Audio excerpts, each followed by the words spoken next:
This is the iPad Air 2020 model, or as it goes in Apple terms, iPad Air 4th generation. I'm kidding, I don't have it. It's just been announced, but this tablet seriously has pretty much all it takes to become an iPad Pro killer. In fact, let me start this by listing the 3 major features that the iPad Pro has and this new and much cheaper iPad Air does not. First, a 120Hz fast refresh rate, second, Face ID, and third, a triple camera system with a LiDAR sensor. That's it. Just 3 major features and a price difference of $200. So think about it. Would you spend 2 Benjamins for those features?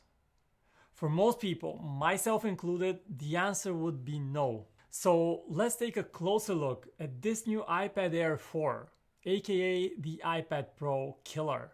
First, it's got that iPad Pro styling and design. Thin bezels all around, flat sides, sculpted cameras, beautifully crafted buttons, thin and lightweight design, and 3 new colors in addition to the standard space gray and silver options. Now you have a delicate rose gold, a new green version, and my favorite, the sky blue model. While this new iPad Air doesn't have Pro in its name, its screen is truly Pro grade. 10.9 inches, super sharp 2360 by 1640 pixels of resolution, fully laminated with support for wide gamut colors that just pop, and of course support for True Tone, so the white balance is adjusted automatically depending on your light source. And while Face ID is missing, you also notice that the standard round Apple Touch ID button is also not here. That's because of the thin bezels all around, so there's simply not enough space for it. Instead, you now have Touch ID embedded in the power button on the top. And it's a larger button with sapphire crystal lens and a next-gen fingerprint recognition sensor. And I personally think that's a good idea, but I always spend an extra moment trying to locate that button, that power button, because I usually pick up the tablet in a hurry and I never look at the orientation, so I don't know which way it's facing.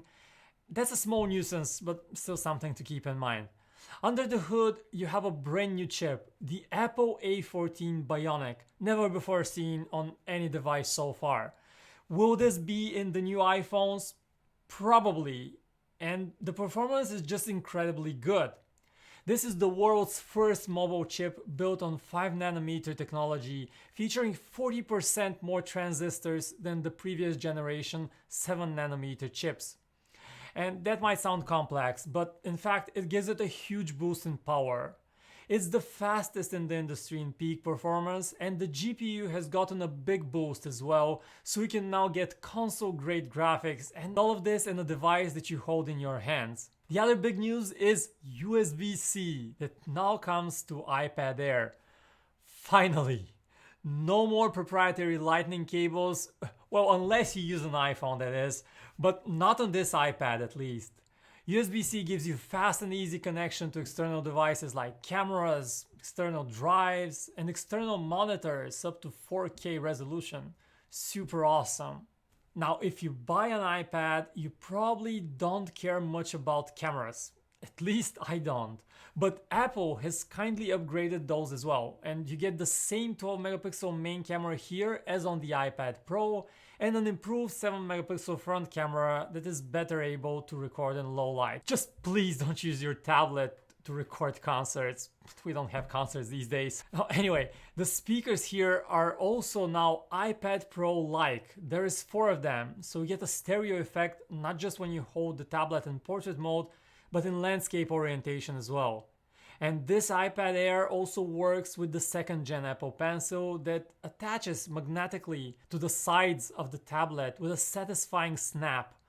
Plus, you can also use this tablet with that fancy $300 floating Magic Keyboard, if you really want the ultimate productivity.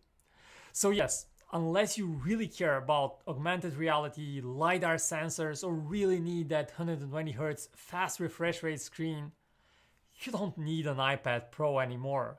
This iPad Air is the one for you. Price starts at $600, and that's $100 more than the current generation iPad Air, but $200 less than an iPad Pro. And you can buy it beginning in October. And overall, it gets my big thumbs up. But would you pick it up over an iPad Pro, or maybe you would just prefer the budget iPad? Let me know in the comments. Thanks for watching. My name is Vic.